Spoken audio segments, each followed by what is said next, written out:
Welcome. All right.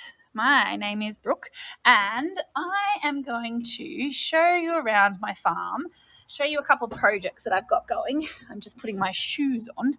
And then we are going to go and take a progress report and see what we're going to do next on our farm. We are located in country Victoria, and we've been here for almost a year, coming up a year. We've got lots of projects going on, lots of things that I would like to get done, lots of things that are halfway done, and lots of things that we've actually got done in the first year that we've been here, which has been really exciting. Big change. So we'll just start by going for a walk around. Now, apologies if the exposure is probably not the greatest. It's probably not the best time to be taking videos, but we will see how we go. So for starters, we are on my driveway actually. Behind me, you've got my feed shed. I've got some chickens. You'll hear chickens a lot in my videos. A lot, actually. And so we'll have a little look around and see. At the moment over here, this whole area is being organised and set up for above ground gardens.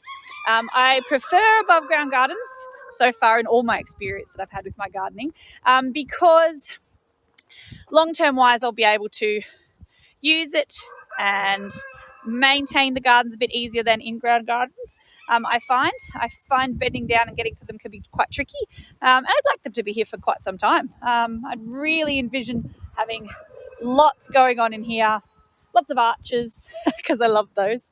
And obviously lots and lots of plants, which I'll show you some of those as well. I've got some ready to go for some of my beds. But in the meantime, I'll give you a little look around as well. So as you can see, it's a big space. It goes right out. Now over there, after that wheel, is a big dam. And that's obviously how we get water into our farm here. So we use flood irrigation. I'm on 150 acres here. And so that's only a tiny bit of the little garden beds that I'm wanting to make. But we've got a lucerne farm. And for anyone else that might ever watch this, for anybody that's overseas, that's alfalfa. So here in Australia, we call it lucerne. And we grow that for hay and silage for animal consumption. So we've got some raspberries here.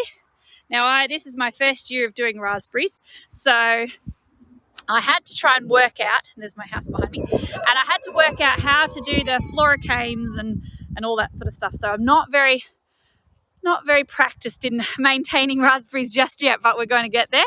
I also have a transport company. My husband and I run some trucks around Australia, and so you'll see a lot of those. A lot of trucks and trailers and equipment everywhere on this farm. It's a bit of a hog posh kind of idea. At the moment we're walking, and I can turn you around, and we're going to go to the human part of this farm. Backyard, this is where the kids obviously play. They keep busy here, so it's a bit of fun over there as well. Around here, I've actually got a bit of a holding yard for some sheep here. So this is a little ram lamb that we've got because we run a sheep here. I've got one limping in the back there that has got, because of all this rain here, we've had lots of issues with some sore feet. And it's very common, unfortunately, but he's being treated for that. So all under checking of those. Here we've got some turkeys. Always love some turkeys. I don't know if the boys will talk while I'm trying to tape, but sometimes they can be noisy. These ones here are guinea fowl, and they are actually penned, whereas I don't know if you can see that my turkeys are free ranging at the moment. Are you going to say hello, boys? That's a little girl there. So we've got obviously guinea fowl that are being kept in here because I've actually got, these are recent to the farm, I've actually got some peacocks in here. So they will be free range eventually, but until they get acclimatized to obviously knowing their territory, some people might know this already, but they are really hard to keep on the farm. So we're trying to just see how we go, just keeping them isolated and letting them get used to the place. So here we've got our beautiful, hello guys. I have to try and see if we can get you some nice shots without the fence, hey? We've put, this is the yard that was already here. And because we're breeding these guys, we've just kept them in the one pen. And we're hoping to have them free range out there. So you'll get to go out there at some stage, won't you guys, hey? You will. Yes, I know, you're probably ready. We use deep litter bedding, so mulch. I mulch mostly every day here, and as well as whenever's needed. They get lucerne bales, which they love to pull apart, make a bit of a fun spot for. They've got their scratcher.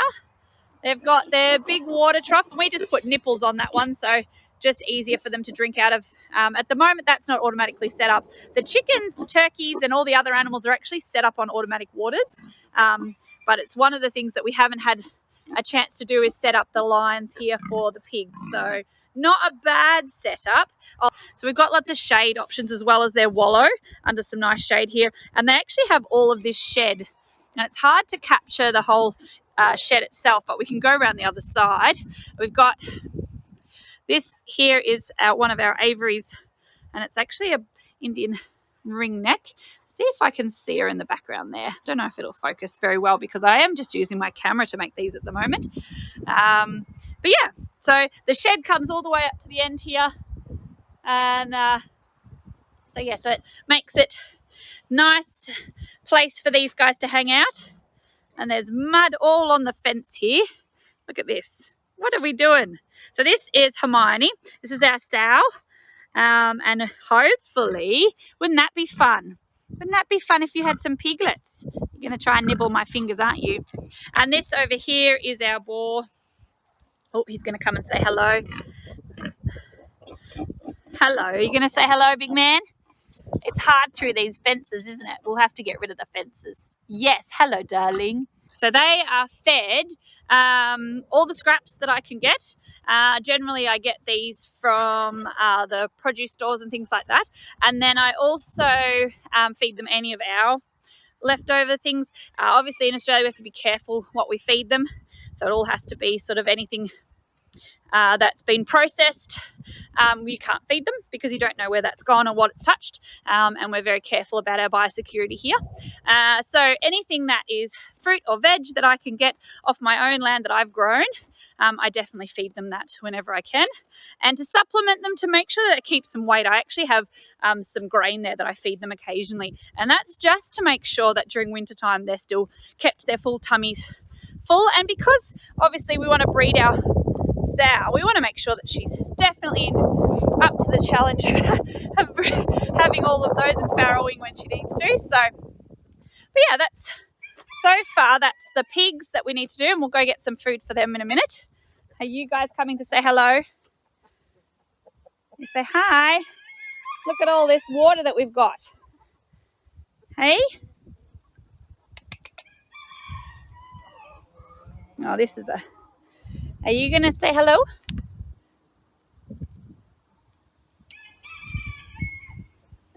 You're not sure about the camera, are you?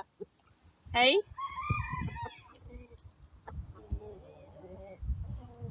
All right. So we also have sheep here on the farm. I actually breed Dorpers. I find them to be quite hardy. We breed them for meat, for ourselves as well as the market. Say hello to everybody. These guys are in a holding yard today. These are just been popped in here, and they will be bred very soon with our rams that we have out the back there. So just a few of the ones. These guys will be, goodness, almost a year and a half now. You're a bit late to get started breeding, aren't you? Hey?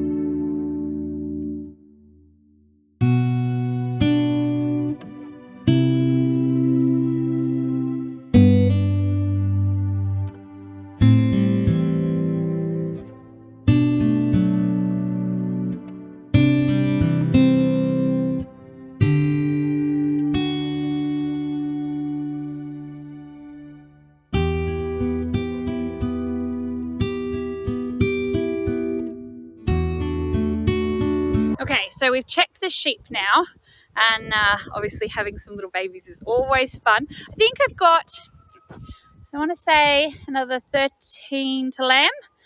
So it's a really small group, but we've only just started, like I said, and we'll keep an eye on them and check them every day. And I like to keep them close to the house. So because of obviously predators, foxes, all that sort of stuff, it's easier if I keep them close. I've got dogs that bark all the time and protect around the area, so it deters any of those predators coming up close to them.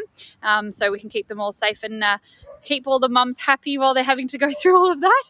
So we're going to go and put some mulch in with our pigs. I do this pretty much every second day, and then I spread it out. It keeps a lot of the manure compressed, as well as it makes some awesome soil underneath. So then when the pigs come out of that pen after they've been breeding, we'll clean all that pen out and get her pen ready for farrowing later on.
Yes, well, the camera fell over, but as you can see, I've got the bucket on and I've taken off the soft hands, like so. Now, let's go and get some mulch.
Okay, so that is the 4-in-1 bucket now on after I've just used the normal front bucket, because the 4-in-1 bucket is for our project this weekend.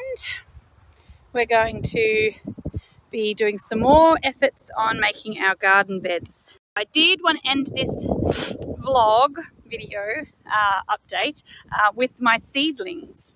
So I'll go through now. My seedlings are inside. I created this setup from Bunnings, really, just some shelving from Bunnings and then some chicken wire to put on my top lights. The lights I actually ordered from eBay, actually, just some little click-on grow lights, and they seem to be in a sequence, and then they've got one plug in and it seems to work really well, and so far I've got some great growth. So I've got melons, plenty of melons, because I've realised I can grow them since I've moved up here, so I'm very excited.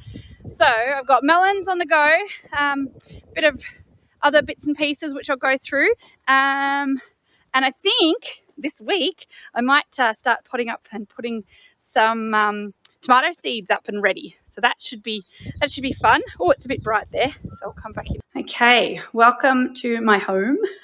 And I will flip you around now, and we're going to go and have a look at my seedlings. Okay, so you can see here that I've got that shelving. Now that was from Bunnings, and it is on special at the moment, I still think. And what I've done, because obviously it's inside, and I've actually used some kitty litter trays. So I've just put some kitty litter trays here, and I've got some old trays that I've collected over time. That's another kitty litter tray there. This is obviously the more traditional seedling tray. So I've just had a collection of those. I've put some soil in them, popped some seeds in, and then I've actually, if you can see up here, the light obviously from outdoors is coming in, but you can see here that I've got some chicken wire. So that's just normal chicken wire, and I've kind of secured it to the top here just to give myself some extra shelving, really, because I've got a few different things going on. And the lights that I spoke about, I'll pop one on, but they won't be very good in this light. As you can see, they're kind of all sequenced up, normal click in, kind of click on button. And as you can see, look at these. So these ones here are Kajari melons. Now, I don't know how successful they'll be in growing here in our climate, but I'm going to give it a go because I really want to try them. And plenty of all sorts of melons going on. These ones here are jumbo melons. I've got these ones here are actually hibiscus, so they're not even a melon there, sorry. So beautiful little green. There's some more hibiscus up the back here, some roselia. And then we've got these ones are bush jubilee ones, and another bush jubilee over this side. These ones are sugar baby, so these are the usual ones. We've got some red candy down here, red candy melons, and some honeydew at the back. So these guys are getting nice and big, and they'll go into the hothouse soon at some point. I'm just waiting until it gets just a little bit warmer at night, maybe. These ones are called war paint. And I've got one up the back there.